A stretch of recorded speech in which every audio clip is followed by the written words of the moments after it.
Thank you, Chairman and members, for letting me speak to you. The Society regrets they cannot support the Officer's recommendation for permission for this application. We objected to both proposals, the first one for the enormous dimensions and the current amended plans showing a structure of over twice the size of the existing building, as illustrated, as I didn't realise you were going to see it more before anyway. It is considered that the proposal contravenes aspects of policies CS14 and DSB6 of the local plan. CS14 says that replacement buildings must reduce the impact of development, should be clustered with others, and should not have an adverse impact on the special character of the coast and view from land or water. DSB6 refers to the loss of significant trees and not having a detrimental impact on the character of the landscape. The wholesale destruction of the vegetation on the site just prior to submission of the plans in itself contravenes these policies. And what followed here plans show a very large statement impact building, which is overbearing in this location and in its elevated position. The dwelling permitted in 2001 under Officers' Delegated Powers was 2 metres lower and covered the centre position of this development. This allowed for more space about the building and was less bulk, thus achieving the lower ridge and ridge height. Most of the ridge heights in houses in Brook Avenue are slightly lower. It's only fairly lower, but it is slightly, except for Strawberry Hill. However, Drift House appears to be on a very, very slight rise in ground level, and it accentuates its high ridge. The brick and tile elevations of other properties make them more recessive in appearance, and there is actually, between the other properties, more opportunity for landscaping, which softens it. The Society welcomes the proposed conditions which seek to deal with the other shortcomings of the plans referred to in responses, i.e. inappropriate landscaping proposals, ecological protection matters, and removal of PD rights, etc. The new planting will take a minimum of a decade to replace the former sylvan setting. This, of course, must be done. It is even more important to seek a less intrusive structure with a reduced scheme and for all the reasons highlighted. Because if you look at the plans, I think you can see there's a sort of almost plinth that Drift House is on, which takes it just that bit higher. And for instance, the houses on either side, Hamill's Edge is barely 9 metres to the ridge, and Fenmead is barely 9 metres to the ridge. But this proposed dwelling is 12 metres. So it gives you some idea of the difference. So I would really ask you to think very, very carefully about this application, because it does contravene the local plan. Good afternoon, Chairman, ladies and gentlemen. My wife and I live at Hamill's Edge, which has a common boundary with the application site. As a family, we've owned the property for over 20 years, so we know the surrounding area pretty well. While some of my objections, of course, are specific to the effect that the proposed development will have on Hamill's Edge, many are relevant to the whole area and the adverse effect it will have on the amenity of all local residents. It's for this reason that I have been asked by my neighbours to represent their interests.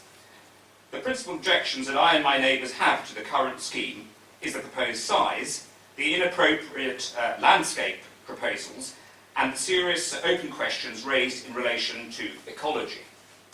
We're not opposed in principle to a replacement dwelling on this site. We did not object to the 2001 proposals referred to by the planning officers. However, the 2001 proposal was 2 metres lower, that's 20% lower, with the overall width 21.7 metres, against an overall width of the proposed dwelling of 35 metres. The current proposal is some 13 metres wider. You just cannot properly use the 2001 proposal as a justification or precedent for granting permission for the application in its current form. They're like chalk and cheese. The current proposal is far too big and will stand out like a sore thumb. On this ground alone, we think the application as it stands should be rejected. The excessive height and width of the proposed development could be addressed by removing the building's 2 wings and reducing the roof pitch by 2 metres. As neighbours, we're especially concerned about the siting of the triple garage. The committee report fails to mention the first floor accommodation to be used as a guest room or office. This is a very large building, which is too close to our boundary, where we have an annex which is occupied throughout the year. A minimum distance of 6 metres from the common boundaries with Hambles Edge and Fed Mead should be maintained throughout the property. The mature laurel that represents the common boundary should also be retained and protected. Concerns about the aggressive treatment of the site to maximise the size of the buildings was only increased by the discovery that it is being developed for sale rather than personal use, as evidenced by a recent advertisement on the developer's website stating its size as in excess of 10,000 square feet. The largest existing property on Brook Avenue is 5,700 square feet.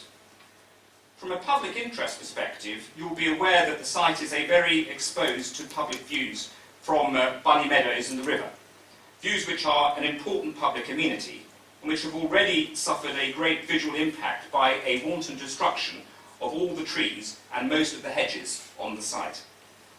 The planning officer's report fails to mention that 27 mature trees were removed prior to submission. However, the granting of permission for a replacement dwelling provides the opportunity to address the regrettable removal of these trees. All statutory consultees recommend restoration of the sylvan woodland setting with mature native species beloved by all of us locals, and yet planting schemes previously submitted completely failed to meet this criteria. The revised planting scheme proposed in Condition 6 is to be left to the officers to agree. We have a concern about this, particularly having read the planning officer's recommendation on the current scheme. Surely local residents and the wider public should have the opportunity to comment on the revised proposals. I turn now to the very thorough response to this proposal from the county ecologist, who makes extensive recommendations for actions before permission is granted and for stringent monitoring during development. For reasons which we do not understand, only some of these independent environmental recommendations are incorporated into the current proposed planning restrictions. We believe that all the recommendations of the county ecologist, who is vitally concerned with local interests, should be adopted. We consider that these important considerations require that the proposal is at the very least deferred until the conditions have been met. It should be noted that the specific requirement for no noise disturbance between October and March inclusive means that demolition could not begin until April 2017 at the earliest. It's quite clear that the original application was put together in a hurry, without proper consideration, as evidenced by the multiple changes to the plans appearing on the Council's planning site during and after the consultation period. This is a sensitive site and needs a properly thought-through proposal, which can command the support of the local people, not the violent opposition it has attracted. The proposal for a swimming pool in the rear garden was quite rightly withdrawn, as was the idea for a basement pool, which concerned the hydrology and hydrogeology professors at Southampton University. We are concerned that the installation of a swimming pool might now be sought under permitted development rights. In view of the sensitivity of this location, it's requested that permitted development rights under classes A and E should also be removed so that the local planning authority can maintain control on additional development on the site. The privilege of developing such a sensitive and biodiverse local amenity requires thoughtfulness and clarity, which these proposals lack. For this reason, the strong view of many local residents is that this application should be rejected outright. If the committee is not of that mind, and in view of the county ecologist's view indicating no development can begin until April 2017, we strongly believe that a final decision should be deferred until the February 2017 meeting of this committee, assuming all the additional recommended assessments have been provided and approved by them, and the remaining issues of the size and bulk of the proposed buildings have been addressed. This would also permit for a site visit if this committee were so inclined. Thank you for listening. I am most grateful. Speak in favour on a client's proposal and the officer's favourable recommendation. Drift House is a two-storey building with roof-void accommodation that stands on a rectangular site of 0.77 of a hectare, which is 1.9 acres, that falls away to the west towards the Hamble River. The house is 14.7 metres wide and it stands near to the site's northern boundary. The frontage of this western leg of Brook Avenue is characterised by substantial detached houses in a variety of styles and formats that includes 2.5-storey houses, for example, Ferryland House, Bywater House and Strawberry Hill, some of which have lower attached or detached buildings that stand forward of the host. The officer's report reminds us that planning permission was granted in December 2001 for a replacement dwelling with swimming pool, staff annex and double garage on this site. The officer's delegated report leading to that decision has unfortunately not been retained.